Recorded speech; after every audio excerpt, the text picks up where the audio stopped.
This is Sonia Wagner representing PCA families in one of our recordings that capture lived experience and best practice evidence-based learning that assists kinship, permanent and adoptive parents and carers in supporting young people.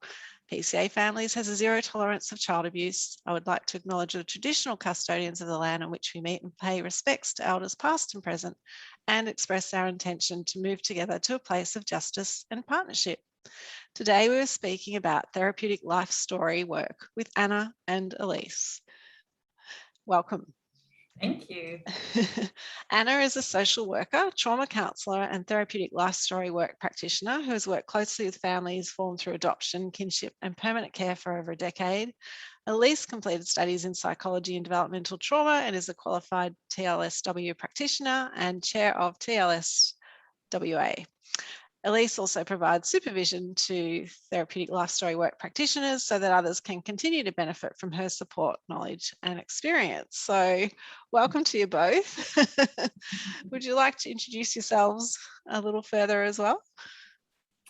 Yeah, I can start.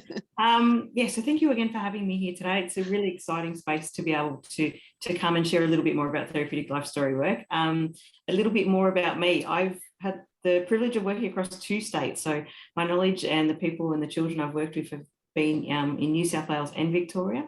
Great. Over the last 15 years or so. So there's been a lot of change in the environment, a lot of change to programs and the permanent care changes across both states and what that looks like and how that's impacted children and young people and the carers as well and families has been something that's been prominent in the therapeutic life story work that we've been doing. So I'm just really, really excited to be able to talk about some experiences around therapeutic life story work today. Great. And Anna? Yes, I guess I came into therapeutic life story work. I was so lucky. It was right as my first job, fresh out of my social work degree. And I had this fantastic manager who was a big believer in the work that Richard Rose was doing. And I think it was my second week on the job and she sent me and another new starter off to do a 3-day workshop with Richard and Melon. Yeah, so I like I said, I was very lucky. And yes, it just sort of put a fire under me ever since. I think it just made so much sense. Permanent care, adoption, whānau or kinship care and foster care, they've all had a role in the formation of my family over 3 generations. Mm-hmm. So I think it really just sort of spoke to this growing awareness that we're seeing about the need to really think about the various stories, the journeys, where information comes from and how we make meaning of that. So when the opportunity to do the professional diploma came up a few years ago, I was really excited and it's been lovely to sort of just keep that journey going. Absolutely. So, wow, what an opportunity you had. So you obviously completed the training with Richard Rose. So he's the life story work practitioner and trainer. And I wonder, can you tell me a little bit more about his work and about the difference between life story work and life story therapy, if you like? Yeah, happy to give a bit of a brief about Richard. There's so many words that I could use. Generous comes to mind when I first think of it, and the time and commitment that he's put into helping so many children across the world. But he started over 20 years ago with therapeutic life story work, working in a residential care space, and has developed the model primarily in the UK space, but having a look at how we can start to reach our vulnerable children and young people and carers and really start to put some of that fragmented history into a really cohesive and safe and healthy narrative. Has been a really big focus for him. So he's done a lot of work in Australia and around research as well with MacKillop and Berry Street and also the department. So he's quite well known of in Victoria. So he does a lot of work as well as doing the diploma training, which I'm fortunate enough to be a part of as well along that journey. But yes, he does provide a lot of training in that space. So I wouldn't be unfamiliar, I think, to a lot of people that we might be reaching with or connecting with today to have heard of Richard Rose. But I might hand over to Anna to tell a little bit more about the difference, I guess, between the different approaches to gathering information or sharing information. Great. Sure. I think, we hear a lot of different terms sometimes used for different contexts. I think three of the main different ones that come to mind are story work, life history work, and therapeutic life story work. So when we think of story work, one of the really exciting things about that is it captures the voice of the child. You know, we're really trying to work with the young person to get a sense of their narrative, their understanding. And that is, you know, that can be incredibly powerful and is really necessary. The worry is that can really, if that's not then further explored, if that young person isn't given safety and support to go into that a bit deeper and think about some of the maybe the black and white thinking they have, or the sense of shame that they have, or just the inaccurate information about why they might be in care, it can really cement that thinking. The other one, the life history work, is what we see happening in a lot maybe of, you know, the agencies who are doing this beautiful work trying to collate as much information as they can. And again, it's really necessary and really lovely. But what can happen in just that case is you're collating all this information from the files, reports, assessments, and you end up sometimes with a narrative that's sometimes untested. It might just be indicative of one person's or two people's perspective. Some of the information can actually be really inaccurate. That can be damaging in itself. And it's not always, sometimes it's not always in language that the young person can understand, or it skips parts that are really important to the young person. And so the idea, I guess, with then therapeutic life story work is you're bringing these different parts together, but you're also doing that along with the young person, someone who is safe to the young person, and you're really trying to think about, well, what are these voices? What are these stories? What are meaningful to you? And what are the questions? And, you know, what does this mean for my past, my present, and my future? Yes, so important, because you're making sense of what you've gathered. So, yeah. And I can say that having been on the end of actually working, you know, having had a child in our lives that did the life story work, but not the therapeutic part to it. So, yeah, for sure. So what are the components to therapeutic life story work? So I know there's a few parts to it. There's an internalization process. So, and the acronym HIDE comes to mind. So can you tell a little bit more about those kind of components and others? Yeah, absolutely. Look, I think the HIDE acronym, that's really, really important in terms of our assessment process. I guess initially our information, the first stage, like you said, there's the internalization phase, but there's really three stages. The first one is really about gathering that information. So that's often referred to as information banking, which is a term I really like, because I feel like you're creating this wealth of information.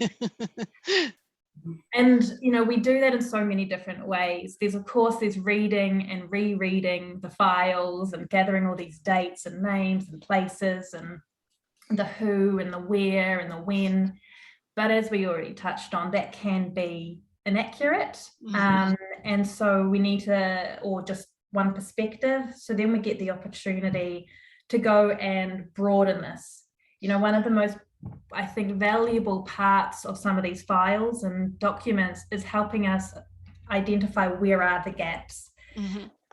So, you know, you might have an example where young person started school on this date, and the next piece of information you have is that young person got suspended for 3 days, 3 months later. And that would raise so many questions about, was this a new school? What were we seeing happening in the young person between these dates? Inside school, outside school, you know, were there any other big changes happening in this young person's life, maybe in their health, their social, you know, had they changed placements, what supports had come or gone? So there's just, you know, for every maybe one line of information, you probably end up with a list of about 50 questions. Yes, absolutely.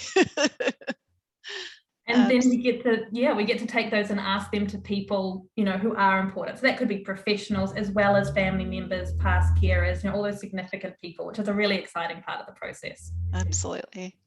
I think it's a really pivotal point when we do our information gathering, to not just have that one source of information. So often we get that one piece of information that says this is what happened, but without giving the child a chance to explore that, without bringing in other people's experiences of that moment, because everyone has a different view at different times in their world about what happened. All three of us sitting here today will have a different view and feel about how this conversation is going, and the people hearing us are going to have their own view around what's happening. So there's so many different pieces of information that have come from different points in time. And then being able to bring that together and to really dig deeper into that. So, our lovely carers, our family members, our case managers, they all want to get as much information as possible. And sometimes that's really hard. And there's a struggle and there's barriers around that. But to have someone who's really dedicated, to go that level below and to seek that extra information that we all want to have the time to do, to have a dedicated worker to do that and think therapeutically. What's safe to share with the child? What information can I share? What might I need to know? And how is that going to look? And from what Anna was saying, that one line becomes those 50 questions. And Anna's got some great thinking around and sharing around how we start to make that meaning. But it brings to mind this one story of this young person that I was working with, and he was in permanent care, and he'd been in permanent care for a really long time, since he was an infant. And he started to ask questions when we were doing the work, and he was a teenager, emerging adult, and we were having a look at some history with mum. And mum didn't have a long history as such associated with the file.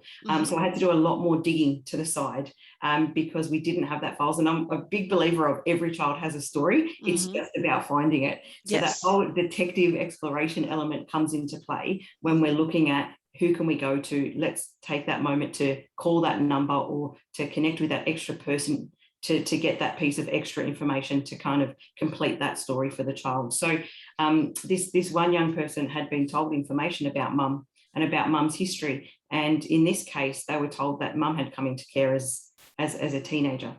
And when we started to explore that, or when I started to explore it first during the information gathering stage, what I was actually able to find was that was actually incorrect information, and that mum had had a different care experience, and was actually in a group home from a very young age. And that would have had a huge impact on her ability to connect, her ability to give back to her own children, and that formation of attachment and relationships and all of that building blocks was affected by her earlier experiences. So what we're then able to do with that information is then bring that into the work and able to explore that around what makes sense for the child about hearing mum's story, but then how do we make sense of it for mum in the bigger sense of, well, what is trauma, and how do we understand attachments ourselves? So it is that great process when you're doing the information gathering to test information, and it always makes you question, is this something that's correct, or something might have been ticked on the file. I might need to follow up on that a little bit more to go a little bit deeper. And the things that you find when you talk to your families that you're working with and their experiences, and you come from a place of curiosity, and you just open up with things about their childhood and what they remember, and letting people know that you're not there for a child protection matter, you're not there to make a risk assessment, you're just there to hear their story, because their story is their child's story. And there's the integral part of that, and you want to be able to share that in all the good and all the joyous and all the bad challenging times. That's what makes the child part of them. So hearing that is really important during the information gathering stage as well. I mean, curiosity is such an important word in my view to these kind of children on every level. Curiosity about behaviour, curiosity about their story. I think it's probably a word that could be promoted a little bit more. I think so. Curiosity and wondering. I think wandering and wondering together with that curiosity is the key to some of that therapeutic work and making that safe space available, whether you're a caregiver, whether you're a professional. We should all be having that therapeutic mindset, I guess, when you are working with vulnerable and traumatized children. So it is about helping our carers as well develop that, which is beautiful about this model. When we start that direct work, we actually work alongside the carer to help them share that journey with the child as well. Absolutely. You're reminding me of a time where one of our children got slammed on the front page of their report for not being resilient, but there was 4 things that had happened for that child in the background, number of deaths, and just lack of awareness. So if you'd put those things in perspective, you would not have slammed the child for not being resilient. You would have had, you know, a deeper understanding. And I think that's what you're talking about here, is that deeper understanding to reframe and correct. So you guys are like these detectives out there. So tell me a little bit more about, you know, maybe some tips or for the process, or where to start, what to look for, if families want to go down this kind of pathway. I think, you know, I always like to keep in mind 4 particular questions when starting to think about gathering this information. You know, we're always trying to think about the children's voice or the child's voice, and part of that is, well, what might the child want to know? You know, so right at the get-go, thinking around what's important information to the child. And later on, I'll briefly speak to an example where that really came up for me. But, you know, there are so many times where children, you might think that they really are focused on the reasons that they are in care, and that's such an important part of their journey, but sometimes they really just want to know what people thought of them. You know, they want to know those special memories, those special moments. They want to feel a sense of connection. So having, you know, really keeping that in mind, what makes this child, what's their identity, what is their view of themselves, and what do they want to know other people might have thought or viewed about them, is just as important as maybe some of the protective concerns in that journey into care. The other question, you know, the second question that I'm always keeping in mind, which touches on, you know, all of that stuff we're just saying, is who provided or wrote this information. It's just really important to always keep that in mind and think, all right, is there something I need to balance this, to check this, to test this, to verify this? And again, thinking about what are the gaps. You know, it's just, I think it's really important. That example of the school, a young person getting suspended, one of the things to also be thinking about is what was observed immediately before and immediately after. You know, that in itself is a story that is worth actually thinking about in its own right. And the other question too is that I try to keep in mind is, who is the information, when we come across a new piece of information, who is that information helpful to, and when is it not helpful? So, you know, there's a really strong belief, I think, within the Therapeutic Life Story Work community that if a child has lived through something, thinking that they just can't be told about, it's almost telling them, well, it's just so terrible that, you know, we can't speak about it. And that doesn't actually necessarily help them. So we want to be able to give them the information, talk about their experiences. But there might be cases where parts of the story, for example, one person's opinion that the young person was all to blame for everything that happened, is that something we need to share with the young person? So, you know, thinking about these sorts of questions all the time with every bit of information we're getting into, and also thinking, when is it helpful to give that information? Are we just going to throw everything at the child in one lot? Or can we start, you know, thinking and sort of planning about when it is helpful and what sort of supports they were going to need around them in different environments while that information is shared, and then, you know, in the hours, days and weeks that follow. Which I think is which it comes into play when you talk about how do we start that internalizing process for life story work.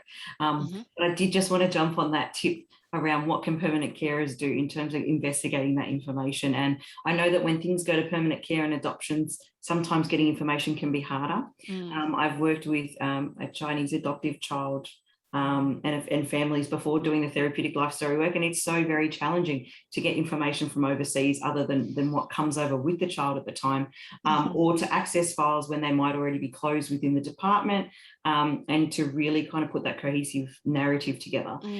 What we like to say is, yes, the child protection history is really important because we'd like to know what those big concerns were, but there's so many other people that you can go to for that information to start navigating that. And when people say, how do I find out, you know, more about a family member if I'm not doing this work? And I think there's those important questions where you might be meeting with family members or responsible post permanent care and adoptions, there's a lot of responsibility sometimes on the carers and the families to maintain that contact and what that looks like. And, I've supported carers in the past who have gone through that permanent care process during life story work to start writing potential letters to parents to make that connection. So any chance you get to make a connection with a parent with that curiosity, like we were talking about, to then have that open conversation, hopefully down the track, or feel comfortable.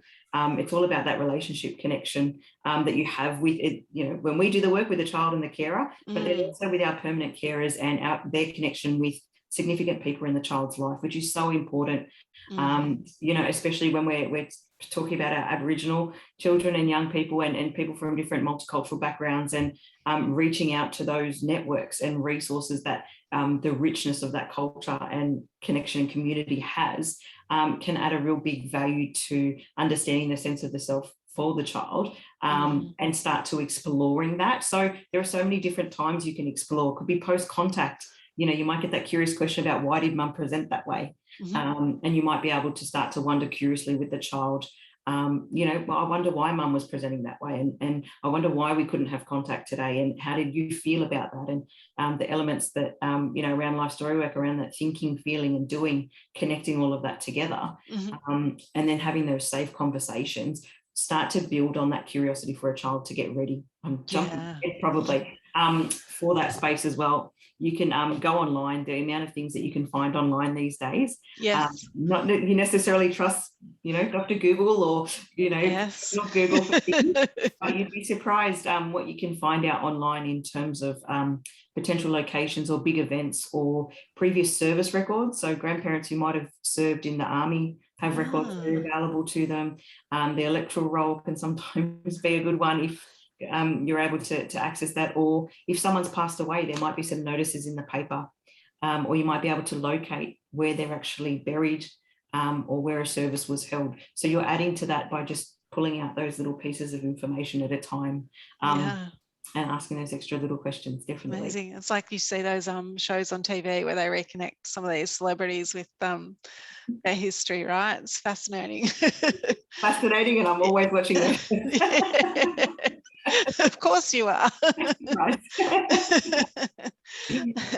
So I guess a lot of, you're uncovering some really traumatic kind of history as well, aren't you, along the way? So I guess it's hard to know what to do with those parts of the history. So can you talk us through that a little bit about, how to handle some of those traumatic parts?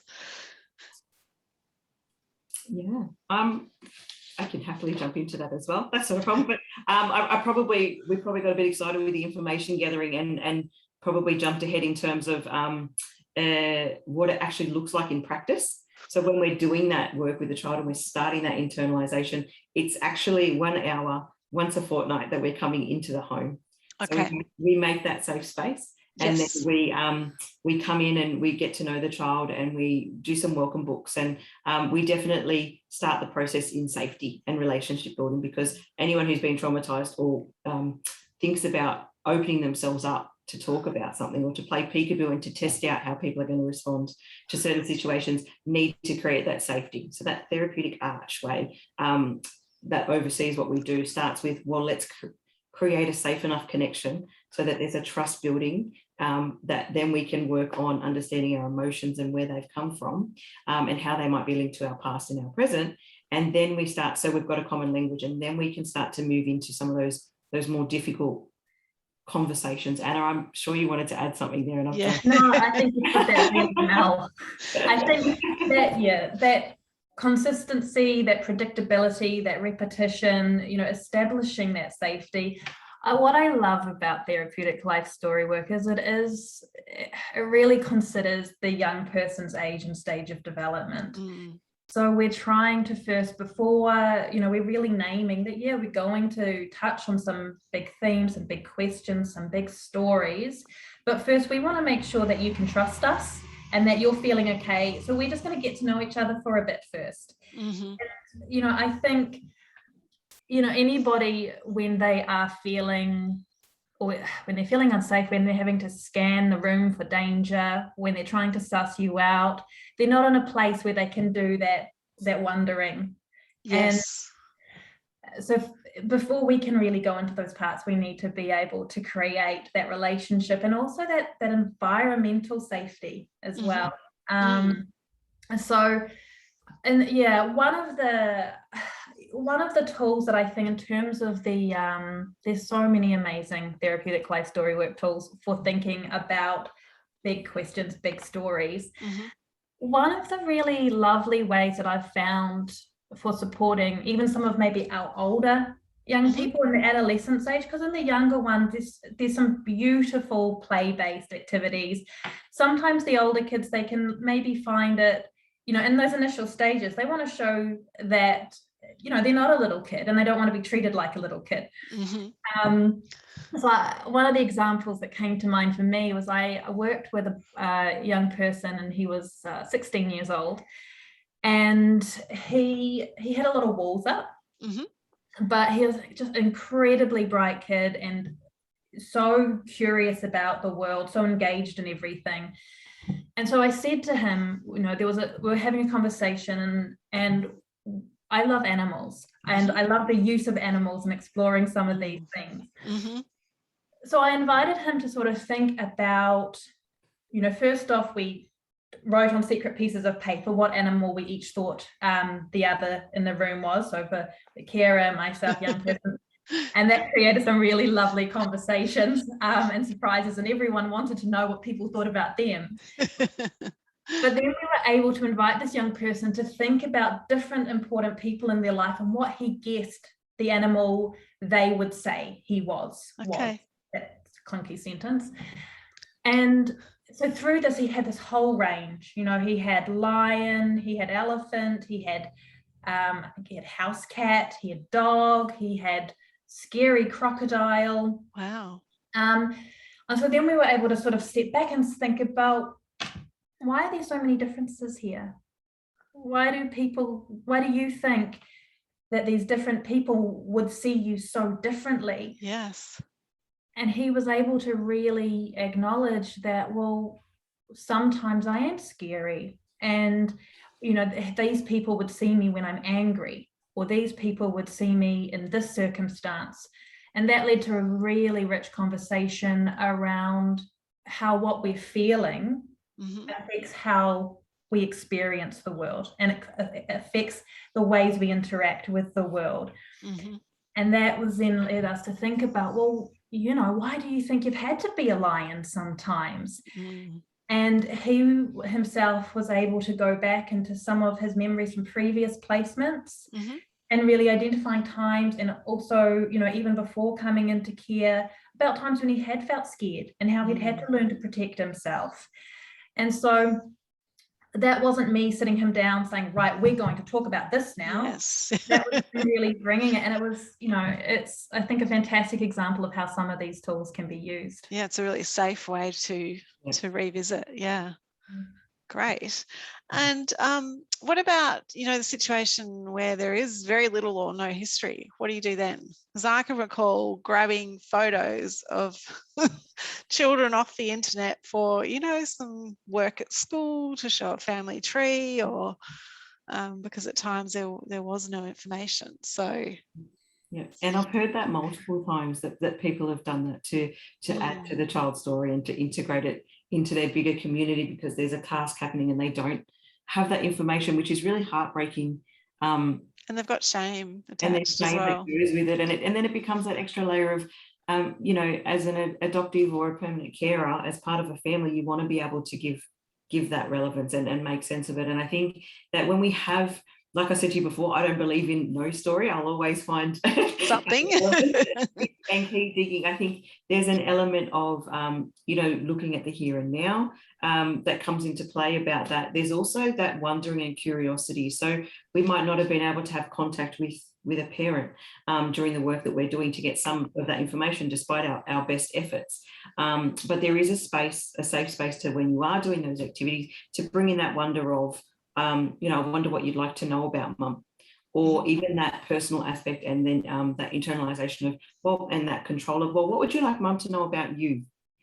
So what we're doing, we're not just saying, here's information, that, you know, we're giving to you. It's how do we interpret that? And if we could, what would you like your mum to know about you? So we're validating who these people are. We're validating their story, and so we may not have this information, but let's have a think about it a little bit more. Let's have a think about how you might feel about that. Let's have a think about what questions you might come from that and not knowing that. And then, you know, putting that together as part of their story as well is really, really important, because that then sits as the child's story, and they get to choose from that, you know, which parts are their story that they're going to keep and integrate, and then to move forwards with, hopefully in a healthier and, you know, happier way moving forwards as well. So it can be really tricky, and it can be really hard. And I'm sure that, you know, your carers and you know, the communities that you work with forever coming up with different ways to integrate life story work into their practice and being creative about the way that they do it. Yes. Even that's just so appreciated, I think, by our children and young people, whether it's a seed that's left today or when they're adults and they're reflecting back on that, they are creating life story while they're doing it at the same time. Yes. So that's a really important thing to hold as well. Even though you may not have, you know, all that information, what you've got currently, you can start to explore and make sense. Work and from. Really, definitely. Yeah. Did you have any comments on that, Anna? No, I totally agree. I think sometimes the one thing I think about too is that when we maybe don't know much about a young person before a certain age, sometimes even just bringing it back to the basics of, okay, well, we do, you know, we might not have a lot of information from when you were this age. Let's think about what pretty much every child this age needs or experiences, and what are some of the, you know, really thinking about those needs at those different developmental stages, and being able to even honor, you know, this child might not have any photos of birthday parties, they might not know what their first words were, but as you're going through that timeline, being able to acknowledge that you maybe don't have photos of those events, but even being able to celebrate them symbolically together in that space can really help, you know, with some of that grief and loss around not having that information or not having those parts of their story. And I think that the power of doing the work on the wallpaper, so we do it on the wallpaper with the child and the young person, and us, if we're lucky enough to be privileged to be able to write on it after we've met the children, to be able to share that journey along through that process really adds that power in terms of creating that story together, and strengthening that attachment with the primary carer, and really helping that child tell that story so that it's not necessarily just a face-to-face discussion, or being creative about how we do it. So when we might work with children who have additional sensory needs, or you know, autism, for example, or needing to be tactile, what we might do is bring in different elements, or we might do what we would normally do on wallpaper, we might actually physically do it. So when we're talking about the behavioural tree and thinking that psychodynamic, what sits below kind of that surface, you know, you've heard of iceberg and different things like that, but what sits below, and what are our roots, what, you know, connects us to our present thinking and our behaviours, and how do we make sense of that? Sometimes when we're doing that with carers or care teams, sometimes to give a different view or to bring empathy and understanding to a child's story, and doing it with a child as well, we can actually physically make it. So I've physically gone outside before, and we've got tree branches, and we've got dirt, and we've got little stones, which turned into safety stones, which was really beautiful, because the safety stones held down what was below the roots, and the safety stones were people. So then you get led, and children are our best learners. Like I learned so much from the children, and getting into their world and understanding them and following their lead while we are the narrators of their story, really adds to that sense of safety, and it adds to the power of their story and what they take away from it. So this child had this beautiful tree with leaves that we wrote different feelings and you know, behaviors on at the moment, and then I became a safe person on top of, you know, on top of roots, and then so did the carer, and then we used those stones, and every time we came to the session she would take it, like we'd all have our little stones, and she wasn't feeling safe, she'd take it away. So there's so much about the therapeutic process, and when we're doing that training and thinking, that comes into play when we are sharing those stories, that really you know, make it therapeutic, really safe to talk about. And that's also catering for the different children that we work with as well. So when people say, oh, I don't think this would work with someone who for whatever reason, they're not ready. That's a big part of the assessment process, is not, the environment. Well, the child's ready. Yes. The child's ready. What are they asking? Are they wondering? Yes. Who are they asking that to? Is it to the school? Is it to the carer? Yes. What are those questions? Or is it, that environmental side of things where you're looking at, is the carer ready? So when I work, I was just going to say that. I'm glad you brought that up. So, because I think for me, I look back at that time of doing that work, and I don't think I was ready for that for my child. So I think that's, So are there things you can do to get the carer ready, or is it just a matter of waiting for the right time? I think there's huge amounts that you can do. I think, right in that initial information banking stage, we're already assessing, we're working with the carer to get a sense of, their emotional literacy, for example, how comfortable they are with their own history. Is it a shared trauma history? In the case of kinship, for example, we need to be really mindful about that journey and whether this person is ready to play that role. In supporting the young person through the therapeutic life story work process. And I think, one of the other things that's really helpful in this is we're always thinking about attachment and attunement. So, those, when we're developing that rapport and helping the young person develop that sense of safety with us, as long as we've made an assessment that with some extra supports and strategies, this carer is going to be able to, some of that work that we're doing with developing the young person's emotional literacy in a shared language around emotions and worries. And we're also developing that for the carer at the same time, because they're really actively involved in that process. And we're coming up with agreements. We're using visual tools and tactile tools. And we're really encouraging and supporting them, in that 1 hour a week that we're there to be doing it together, but also ongoing. Yes. Getting back, how was that? What worked? What didn't work? Yes. And to just keep building that capacity, that confidence, that skill base, and that knowledge base. Yes. And that's the beauty of what you do. You're involving everybody. So, whereas I think for me, when I look back, it was an activity the child went off and did elsewhere. I wasn't included as part of the process. Sorry, I cut you off, Elise. Oh no, I was just gonna. It just brought back a memory of a permanent care case I was working on, and the child and the carer were going through permanent care, and it was a really, really big process.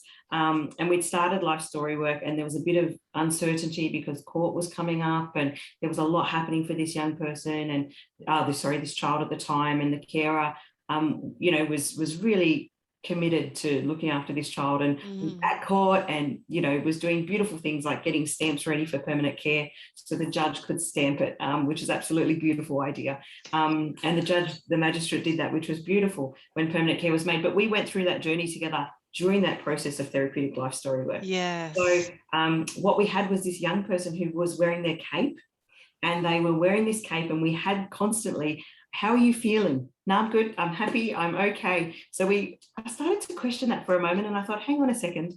This child is always happy. There's something bigger happening afoot here. And the carer was saying, no, he's great. He's really happy, and there's no concerns. And so we did a little bit of a chart on the fridge just to touch base to see every day how he was feeling. Yes. And he had a smiley face and different, sad face and angry face and upset faces and different things to stick on the fridge. And so did the carers. And this is in between sessions. So getting ready to then start to develop that process. And he was always happy. And then what we found when he got permanent care, he felt a lot of safety, but because he'd had a permanent carer and that's what he wanted. But at the same time, as a lot of your, carers would attest to, there's a grief and loss with that, because you're now got permanent care or adoption from someone. And that means that to some level, there is a disconnect and a grief and loss from the family that was. Yes. And so this young person's cape came off, but with that cape also then came the other feelings, and it was a rush of feelings. So what we were able to do was to work through that in life story work. And that disagreement and that worry from the carer of, I've just spent so long trying to get you to this point, and now I don't understand what's happening. Do you not want to be here? And then being there to therapeutically unpack that safely and start to use those emotions and look at, wow, there's a lot of grief and loss, and how do we move forward from that? And we did really successfully and work through that, and his life story work and the book at the end was absolutely beautiful, and the carers were amazing. But it really does speak to that carer connection. So we don't just work with the child, we also work with that carer, and we say to that carer between sessions, maybe beforehand, here's what we're going to be talking about today. Yes. Or it might be another therapeutic specialist who we're walking alongside to do the work, because we are there for only 1 hour. Yeah.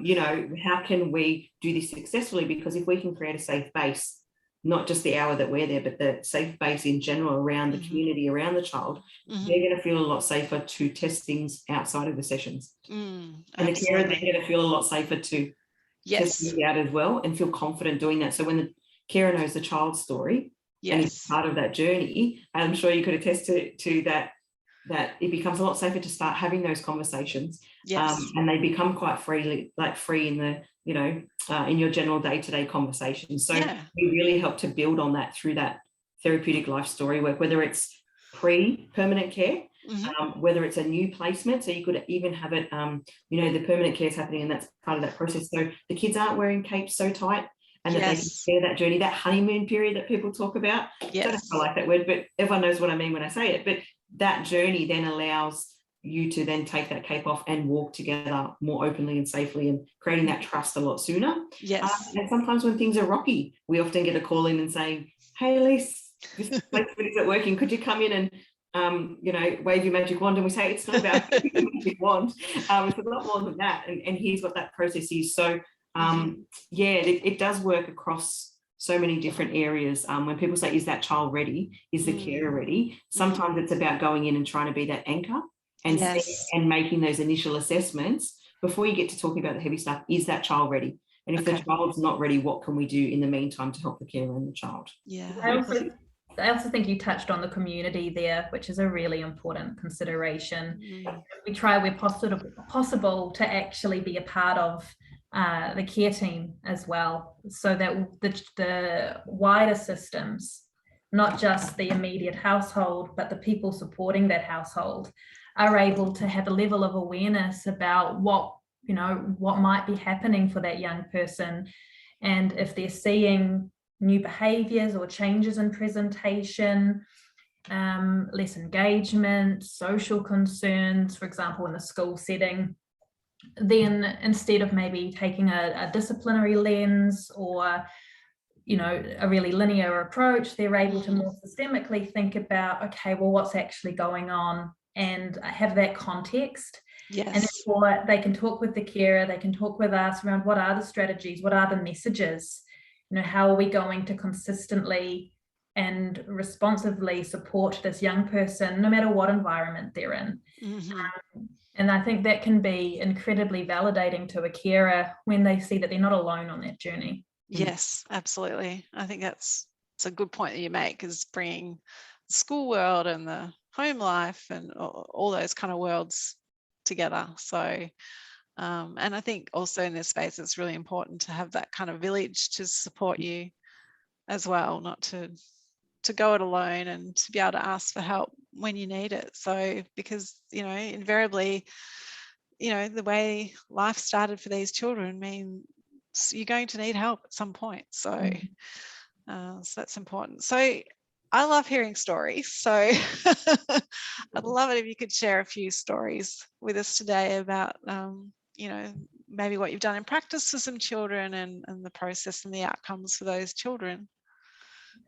I'm happy to go first. I know Elise has, I'm really lucky to, Elise does so much within the TLSW Vic and TLSW Australia community to share her knowledge. So she has a lot of amazing stories. One of the ones that comes up for me in my practice, and I actually checked in with this particular young person. I obviously won't share any identifying details, but I just checked in. She was comfortable me sharing part of her story, and she was quite excited about it. So I was working with an 11-year-old girl, and she'd been in care since infancy. So she'd come straight out of the hospital and been placed in this placement, and she had been in this one placement her entire life. And she'd had contact with her parents quite sporadically for the first few years, and then contact just disappeared, just dropped off. None of the agencies or child protection were able to really contact the parents, and all letters, phone calls, everything was just, it was not turning up in anything. And this young girl was really experiencing this as another rejection. There was a lot of grief and loss, and it was causing her a lot of pain. And so in sort of getting a sense as to what she really wanted to get out of the TLSW process, it became clear that any kind of connection and knowledge of her, particularly her mum, and her dad, but she was really focused on her mum, would be incredibly valuable to her. Okay. And so I tried. I sent letters. I called all the numbers I could find. And I just, I tried searching through the electoral roll and all this stuff, and I couldn't seem to locate her. So in the meantime, I was able to travel rurally to meet with an extended family member, and I was able to get a photo of her mum, this young girl's mum, when she was a teenager. Wow. And she was just over the moon. She was rapt. And find out a bit of information about this family member's knowledge of her mother when she was a teenager, and a child. I was able to speak with a family member who lived interstate. And I had a number of conversations with these people as they started initiating contact with me as new memories were coming up, and they were really supportive of this young person learning about their extended family. And then it was in speaking with one of these family members that they said, oh, look, probably shouldn't do this, but just try this particular phone number for mum. And thank you. Good detective work. And so I called, there was no answer, and I sent a message, and I just introduced myself. I said, look, I completely respect and understand that working with anybody associated with child protection is probably not a safe experience for you. It doesn't feel particularly good. Just to be really clear, my role is just to support your daughter to understand her story, and you're such an important part of her story. So learning a little bit about who you are, what you like, what you dislike, what you're good at, these sorts of things that make you you, that's really all I'm sort of wanting to touch on. No one else can answer that. And within 3 days, I got a phone call, and we explored what would be the safest way for us to have this conversation. And we actually met the very next day in a cafe.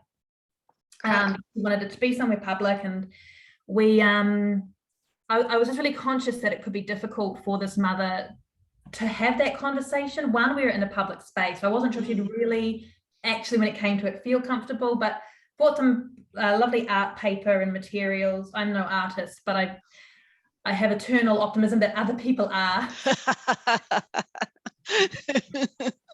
And as we talked, she just, her eyes were down the whole time. She was just really, really focused on this drawing. And I just, look, if there's anything you'd like to write or draw, I can give it to your daughter. So even if we don't talk about anything, I can take this. And she ended up speaking about lots of her childhood, some of her interests, and she also self-initiated speaking around some of the harder times, and I got a lot more context.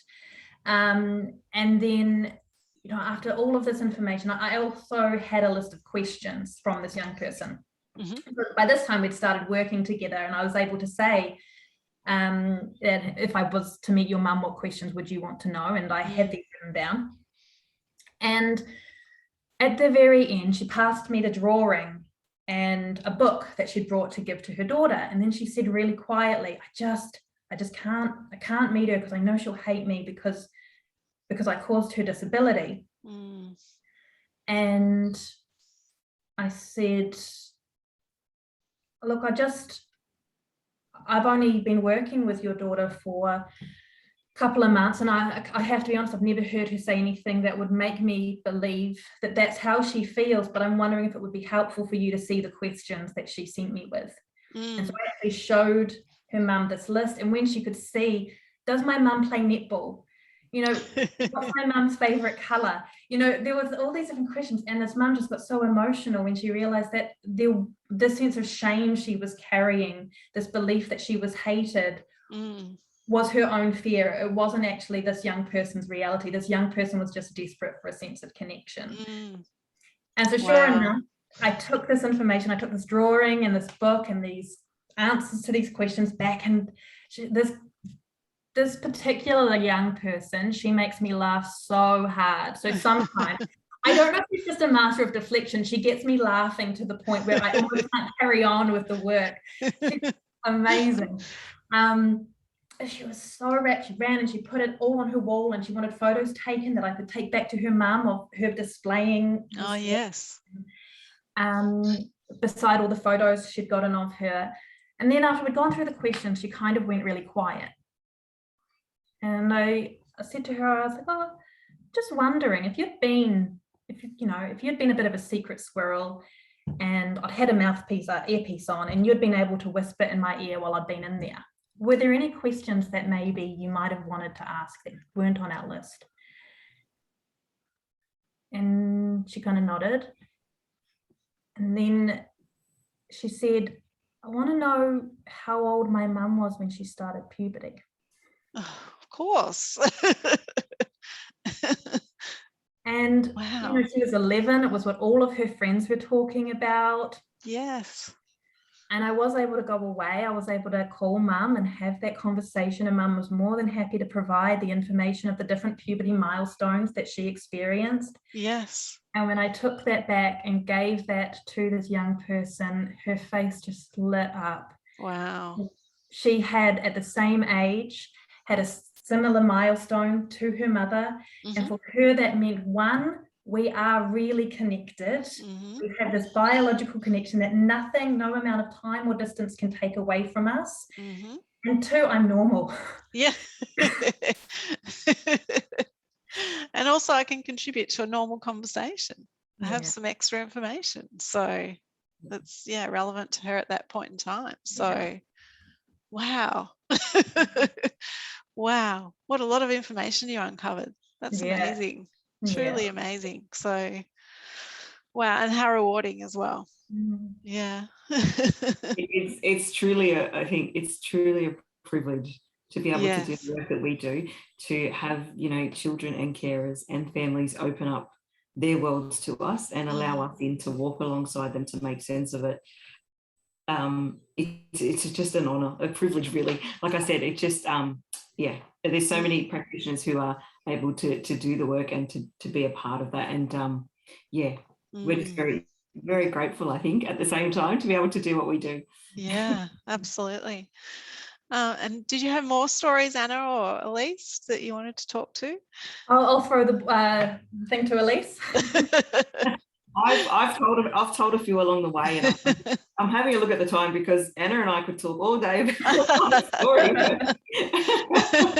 and the stories would just keep flowing. But I'm also wary of the time. Okay. So I guess, what are the authors that we need to read about, or the complementary practices, or where do we go to read up and find out more?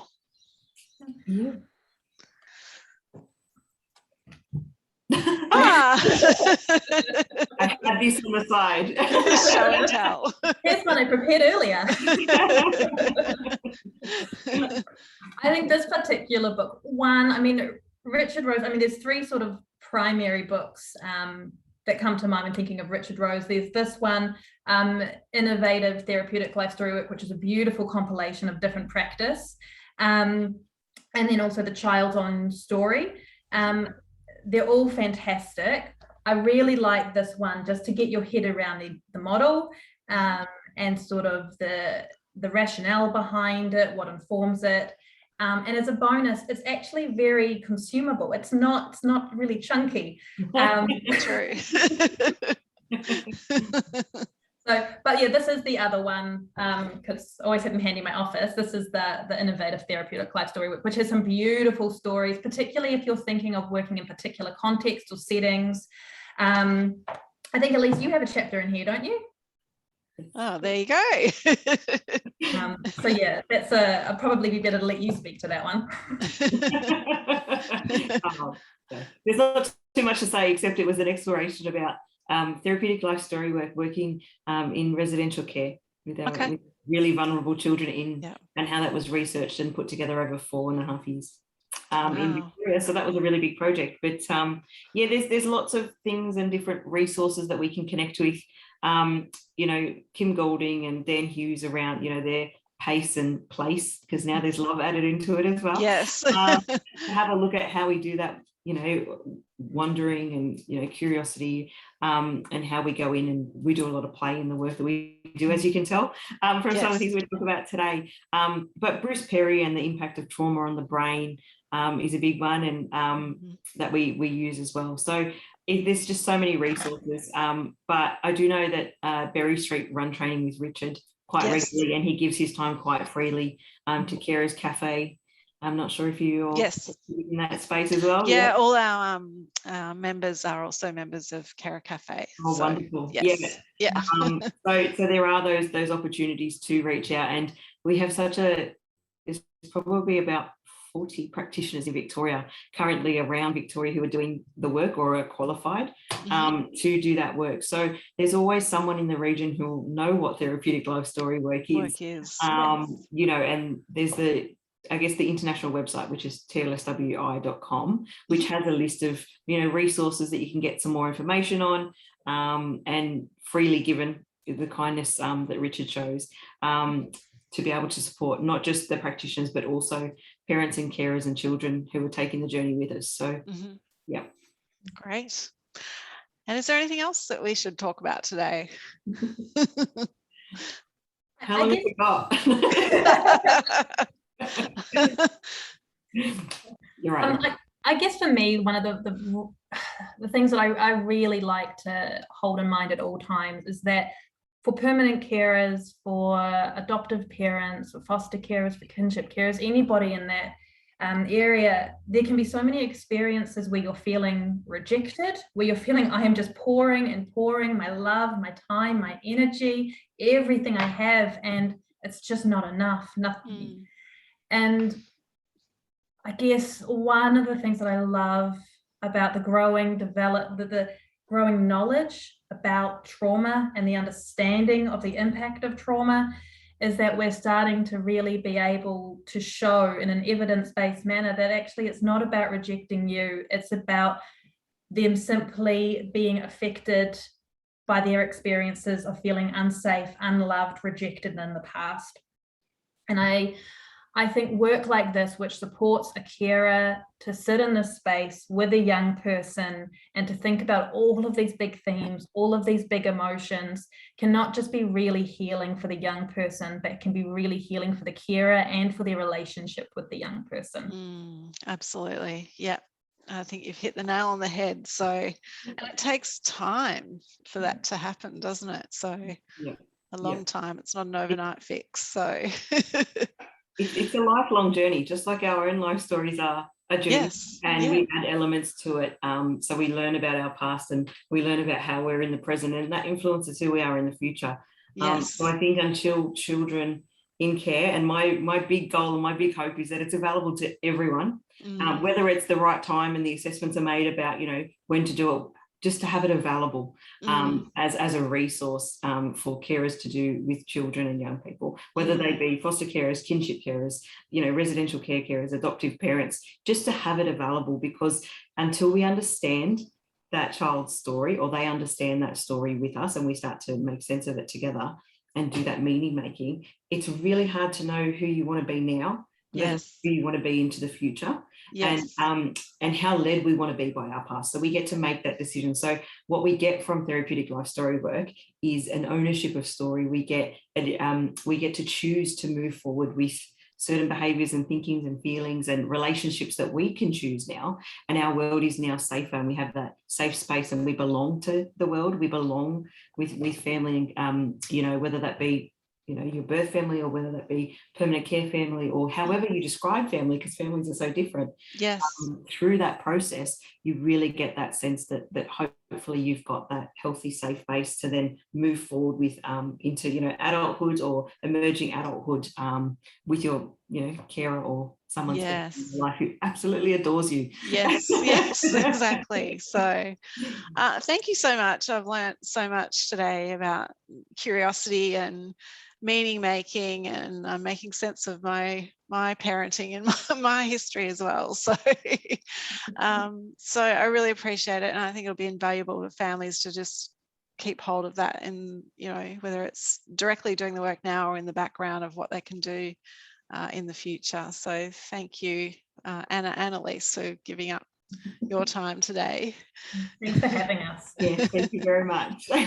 And to anyone making the time to listen to this recording, thank you for giving up your valuable time also for the benefit of the young people in your life. And until next time, have an amazing week.